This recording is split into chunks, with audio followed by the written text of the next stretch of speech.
Ladies and gentlemen, welcome back to the channel. My name is Joshua Arce, Joshua Reviews, Movies, and More. And today, we are going to be talking all things Spider-Man Brand New Day and a little bit of Avengers Doomsday, because the Russos did tease something this morning in regards to Avengers Doomsday. But I am back here on the channel making long-form videos, even though they don't do as well as my shorts do. I thought that I'd come on here and make a quick video. Look, as to why I haven't really been doing content lately is because I've been very, very busy. Why, you may ask? Is because I have officially graduated high school. Now, I cannot show the diploma because it's fake. I don't get the real one until it gets mailed. But it's still really, really cool, though, on the inside.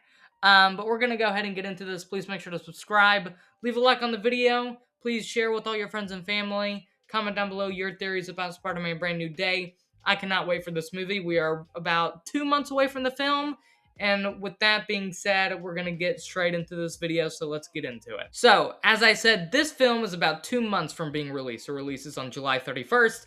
And with that being said, that means that the press has officially kicked off for this movie, meaning that we are now getting interviews in Empire Magazine and all of these things, which means we are going to be sort of breaking down the interview in which Kevin Feige, Tom Holland, basically everyone gave in this Empire Magazine little thing that we got. So, let's go ahead and dive right into it. So the first thing we got was this cover for Spider-Man Brand New Day, which shows a new look at the film, which basically has Spider-Man on the forefront of it, and then the hand are behind him chasing him, which looks very, very awesome, and I cannot wait to see how the hand are sort of incorporated in this movie. Everything that they've shown, in the trailers look very, very cool, and I cannot wait to see how we sort of introduce them back into the MCU, obviously after the likes of Defenders and, Daredevil Season 2, which are canon now to the MCU. So I just can't wait to see how this all sort of correlates within the Spider-Man Brand New Day timeline. The next thing we got were new looks at the film. Here we have Peter Parker lifting up the tank, I'm pretty sure, and this suit looks amazing. I cannot praise it enough. Whoever worked on this, obviously the costume department, they just did a phenomenal job with this suit. Obviously, it was teased at the end of No Way Home, but it just looks so much better now that we get to see it in its full glory, and I cannot wait to go see this suit in action on the big screen. It's just going to be such an awesome time, and the action set pieces that are in this movie already that have been showcased in the trailers looked even more awesome. So I can't wait to get into the rest of what we have in store here. So Kevin Feige gave a little quick interview in the Empire Magazine sort of rundown. He said he's doing the Spidey thing of living in a rather sad small apartment, listening to the police scanner, going out and using his great power responsibly. So I am so glad that we are finally now starting to lean into more of the comic aspects of Spider-Man. With John Watts and his trilogy, they really kind of messed things up in terms of that character. The Russos introduced him so well in Civil War, and then from there, I think John Watts kind of messed it up, in my opinion. Granted, do I think the Home trilogy is bad? No. I do think there are a lot of misses, though. I don't think Homecoming or Far From Home are necessarily great, but they are enjoyable movies. And obviously, No Way Home, I think, is one of the best Spider-Man movies ever. But besides that, the Home trilogy isn't necessarily great. That's why I'm really, really excited to see Daniel Cretton's new take on the character, because I just think we need something fresh for this character and for Tom Holland.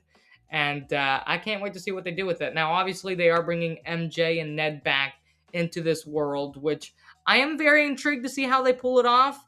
From test screenings that have been held, people say that the movie does have a very controversial ending, and I hope that ending does not include Peter Parker, regaining everyone's memories back. I mean, that literally defeats the whole purpose of No Way Home.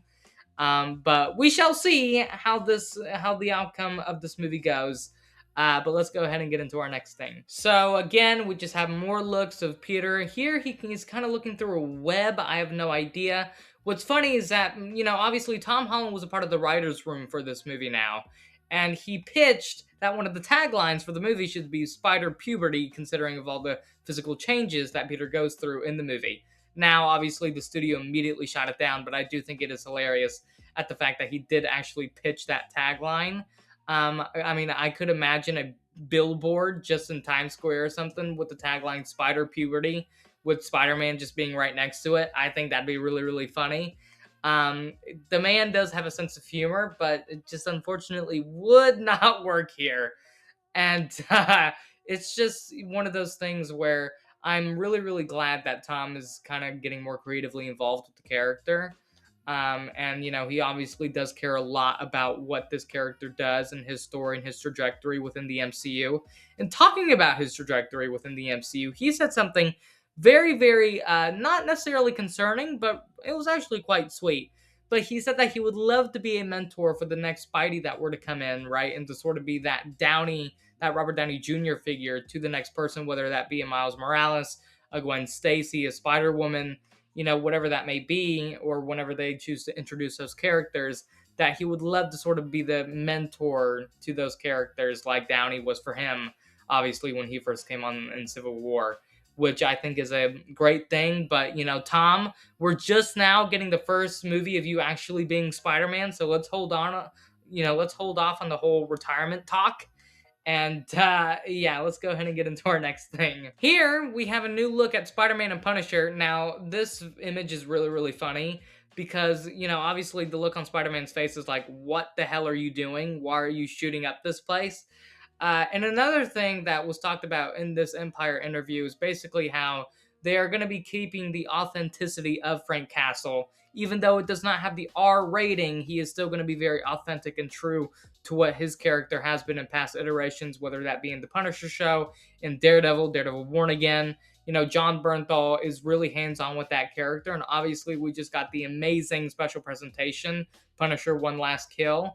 John Bernthal talked about one of the things in the press for that sort of short was that they were making sure while filming that sort of film that when they were filming it, that he could go from the Punisher One Last Kill set to the Spider-Man Brand New Day set. And I really do think that this will be the case.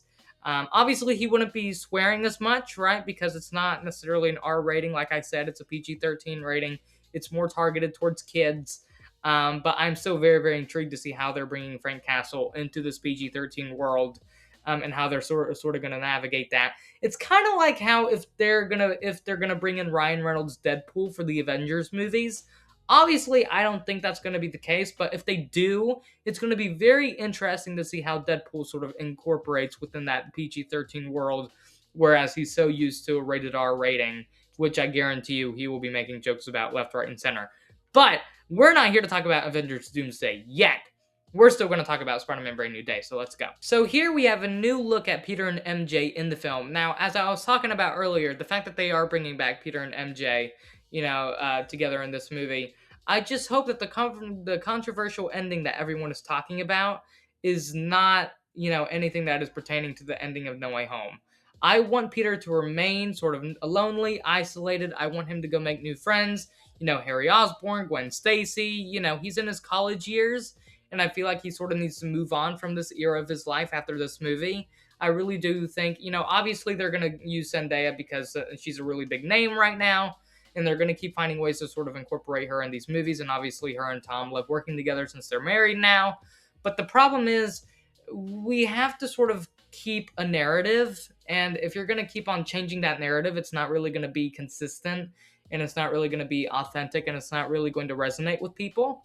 And I just think that, since we left this character in such a lonely state, we should keep him in that lonely state for a while, until he does eventually go off and meet the likes of Harry Osborn or Gwen Stacy or things like that, or he finally goes to work at the Bugle, or something along those lines. Which, speaking of Peter and his loneliness, Tom actually talked about the idea of loneliness in this film, so let's go ahead and talk about it. So, Tom says that he hopes that people learn from Peter's loneliness in Spider-Man Brand New Day. He went on to say, I really hope young people everywhere will watch this film and appreciate the importance of community, and that you don't have to do this alone. In the digital age, it is so easy to sit in your room and waste hours just scrolling, but nothing is better than getting out of the house and socializing with friends.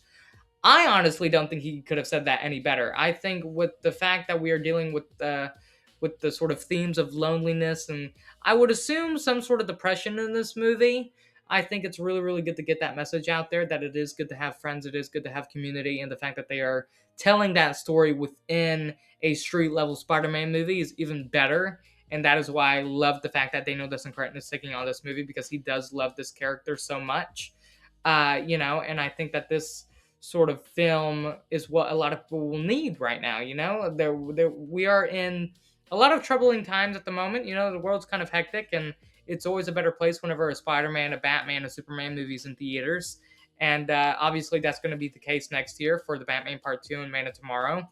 But, this year we have Spider-Man Brand New Day, and I cannot wait to see how they sort of handle all these themes within the film. Obviously, Daniel Cretton just did Wonder Man and Shang-Chi, and I think he's going to continue to sort of be that guy in the MCU. Sort of like the Russos have been these last few years.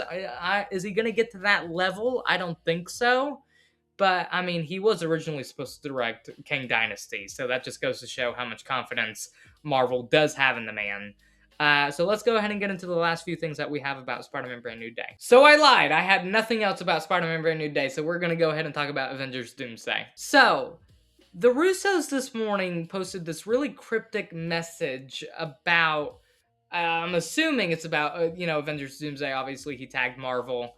And I'm pretty sure, that a lot of people have pointed out online that, this particular color, I'm not going to get everything right. But basically, the Russos could be potentially teasing something on the 18th. I do not know what that could possibly be. July 18th is the date that everyone is saying. Now, obviously, that would be a few months from Doomsday. The 18th of December is when Avengers Doomsday is coming out. So if they are going to be posting something on July 18th, that is really, really interesting, and I cannot wait to see how they sort of announce it. They did tag some sort of film festival, and I'm so sorry if I am not remembering the name of it right now, but I'm wondering if maybe they are maybe teasing something to be showcased there. All I know is that I am really, really excited for this movie, and I'm really intrigued to see what the Russos have done with it. Obviously, their last two Avengers movies were the biggest movies of all time, pretty much. Those movies just blew the box office out of the water.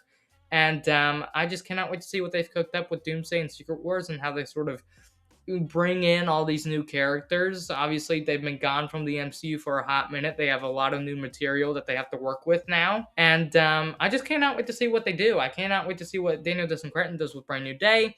Can't wait to see what the Russos do with Doomsday. Let me know all your theories down in the comments.